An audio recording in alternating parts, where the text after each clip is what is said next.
How are you? I'm good. I'm just enjoying the moment and embracing this opportunity. What are these last couple weeks been like for you? It's been exhausting, physically exhausting because a lot of flights, not too much sleep. Obviously, we were prepping for a Super Bowl, and then right after that, went from exit meeting with the players, and then went to the parade, and then jumped on the plane, came out here, flew back a couple of days later. Then I'm gonna tell you what's hard: packing up an office that you've collected 10 years of stuff, and that can be good, and it also could be bad. So, but it took me about 2 or 3 days. I had some help with some guys, but I'm just happy and excited about this opportunity. And if you want something bad enough, you'll do whatever it takes to get it done. Eric, what about this opportunity specifically, when you looked at it, like what really kind of got you going the most? Well, first of all, it's about the relationships that are built. I've known Coach Rivera since 1999, and just knowing who he was and what impact he had when he played at Cal, and obviously playing in the league as well.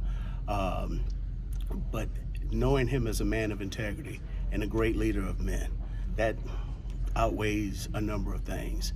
And then just have an opportunity to know, Martin Mayhew and Stokes, known those guys for a number of years. And then on top of that, Jason Wright, the team president, comes from the same neck of the woods that I grew up in Southern California. So there's been some relationships that have been bonded throughout the course of this process. But on top of that, when you look at the roster, there is some talent on this team. And so my question, when you guys say why, I say why not? Because there is talent here. Now, we have to put it together and do it the right way, but why not come to the Washington Commanders? How much have you gotten to watch Sam Howell, and what are your early impressions of him? Well, I can only base my evaluation on what he did coming out of college. Now, I did have an opportunity to see him play in that last game against the Dallas Cowboys. The kid is a dynamic football player. He can make throws from different platforms. You can tell he has a baseball background. The thing that got me fired up was when he ran in on that touchdown, he flexed, so that was some good stuff. And on top of it, I got a little insider information with some people that coach and work at the University of North Carolina, and everybody has high reviews on him. So I'm fired up about the opportunity to get to know the kid, but more than anything, you always want to create competition, okay? You want to make sure that we're getting the very best out of the people who are in that particular position. How do you create that competition? You create it by adding competition in the room. Would you prefer a veteran or a rookie? Well, right now, I can tell you like this. We're still going through this process of evaluating.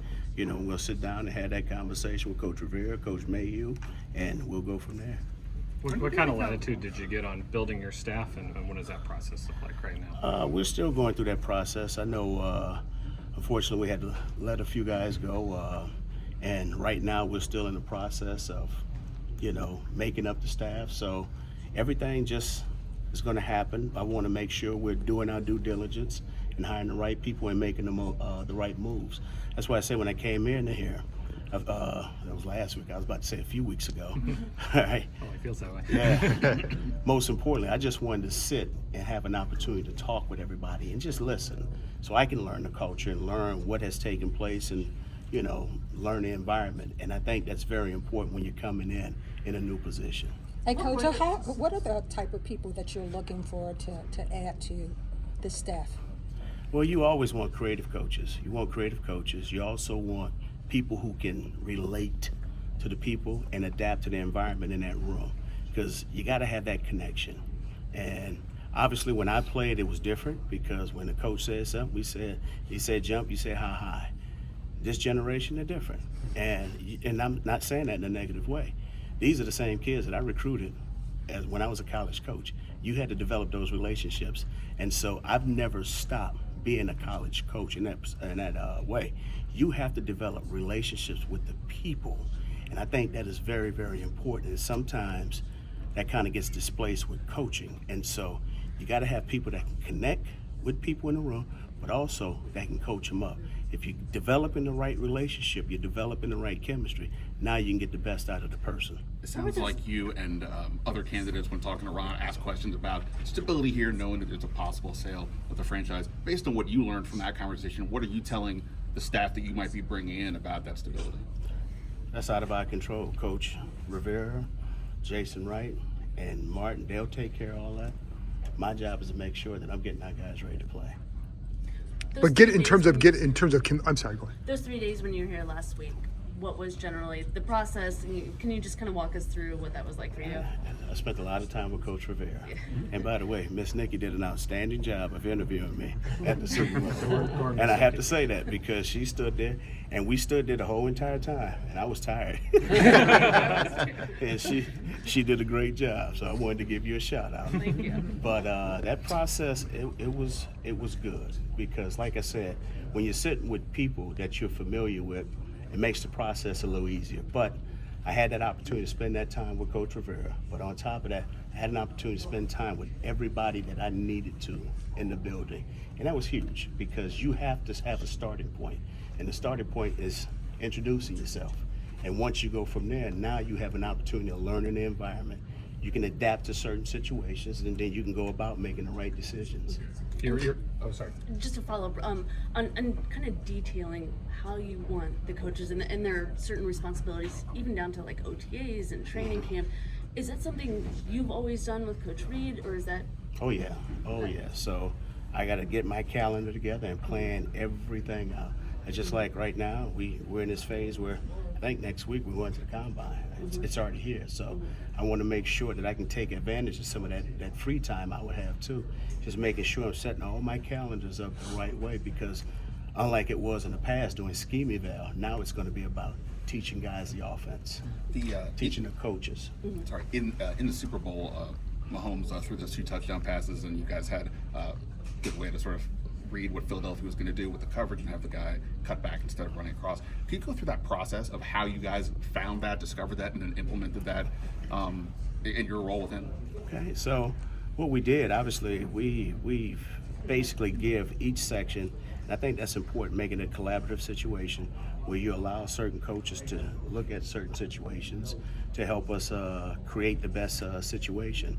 And so we saw some things on tape that actually when the Commanders played them, and also too when Jacksonville played them, when you motion that guy across, they were passing things off. So we knew if we can get them to sell that motion, the way we wanted to, which we call the jet sweep. We sell that jet sweep. Now, when they started passing, he comes right back out of it, and he was going to be wide at.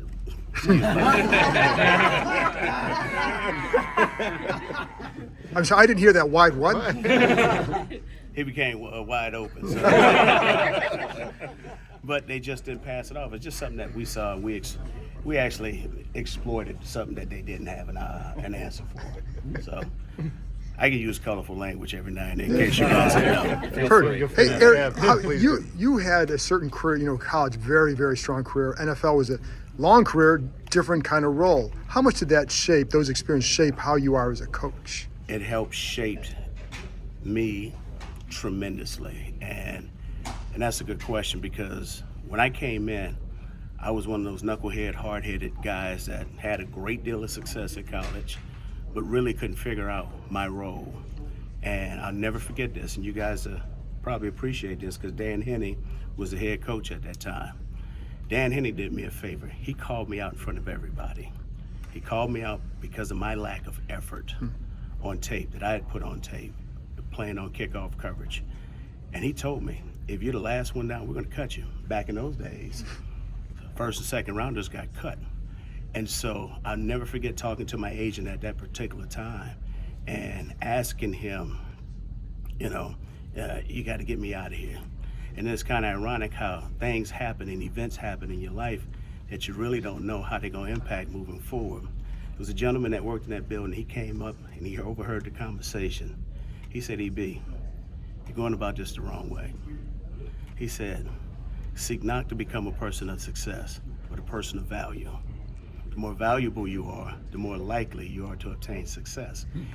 So you got to understand, I'm a 21-year-old. It didn't ring a bell at that particular time. And then later on that evening, I'm just sitting down, and I just had an epiphany. I was like, wow, okay, I get it. It's not about necessarily being your draft status.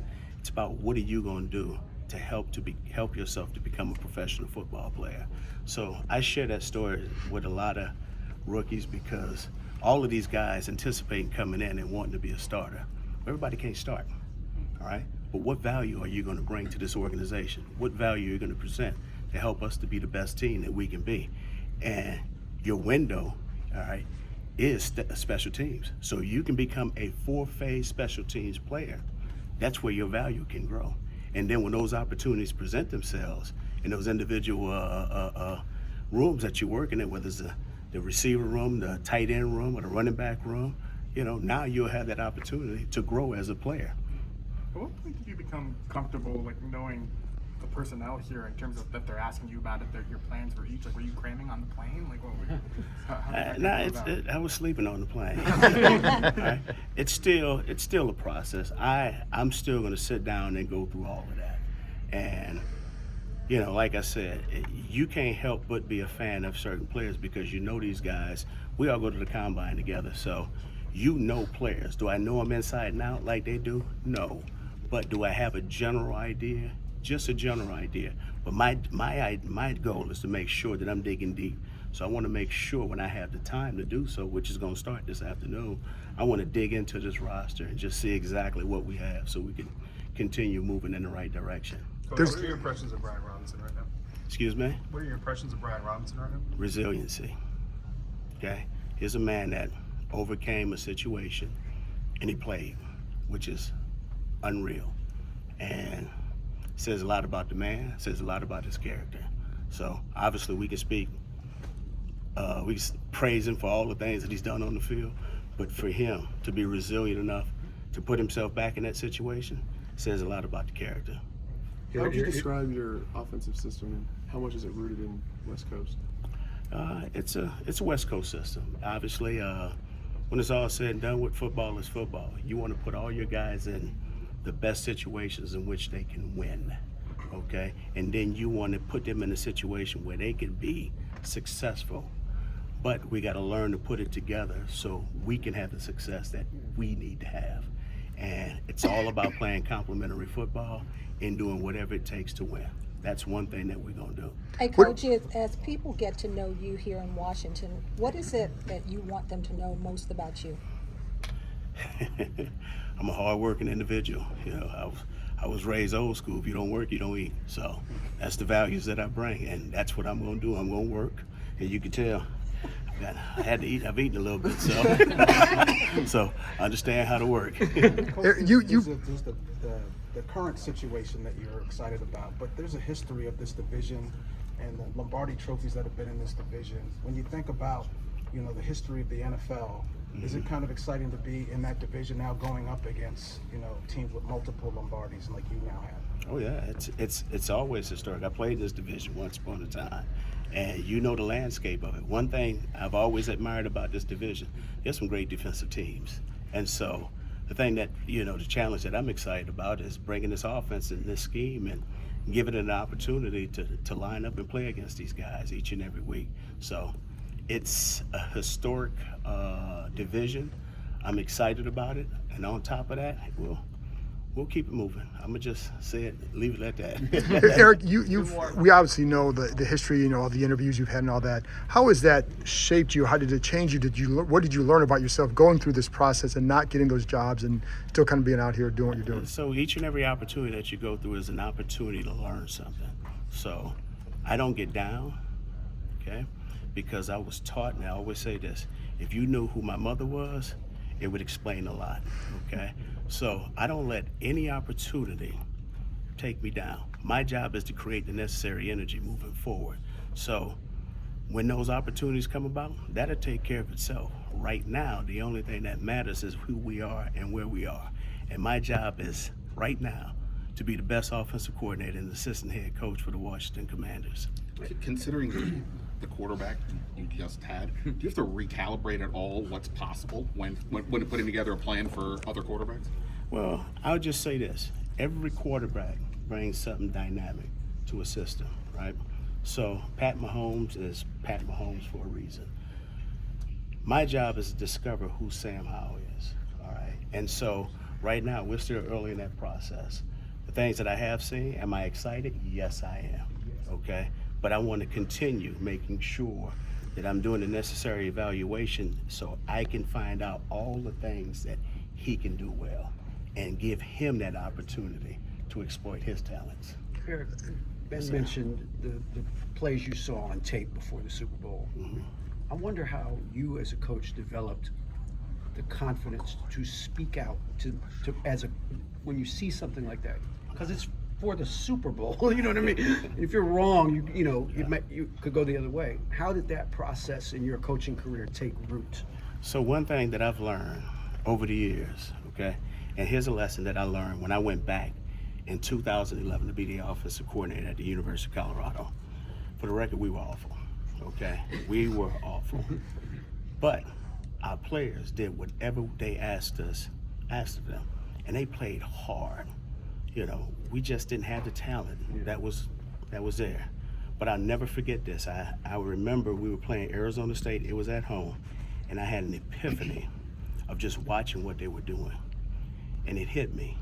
And I'll never forget this moment. They were running triple option football from a spread alignment, and so the thing that I took from that was this is the new age of football, and so when you're going through this process, you have to remain flexible. You have to remain creative. There's no such thing as a bad idea. And if my idea is not the best, I'm not opposed to saying it. The hell with my idea, let's use that one. You know, so you want creative minds that are helping with the game planning process, because there is no such thing as a bad play. The only thing that you want to do is making sure that we have the right plays that's going to put us in position to be successful. I wanted to ask you too, LaShawn McCoy, very vocal, came out the other day and clearly wasn't happy there. I'm just, a lot of people came to your defense too. So I'm just curious if you had any reaction to what he had been saying. LaShawn McCoy is a future Hall of Fame runner, okay? Everybody's entitled to their own position, to their own comments and how they feel. When it's all said and done with, I think that's all I have to say, because he's entitled to his own opinion. That's life, okay? You got good and you have bad, It does not impact me in any way. Because one thing that you learn when you're in this position, you have to learn to eliminate distractions, all right? My job is to focus on the now. Everything outside these walls has no impact on Eric Bieniemy moving forward. Appreciate it, Coach. Thank you. Thank you.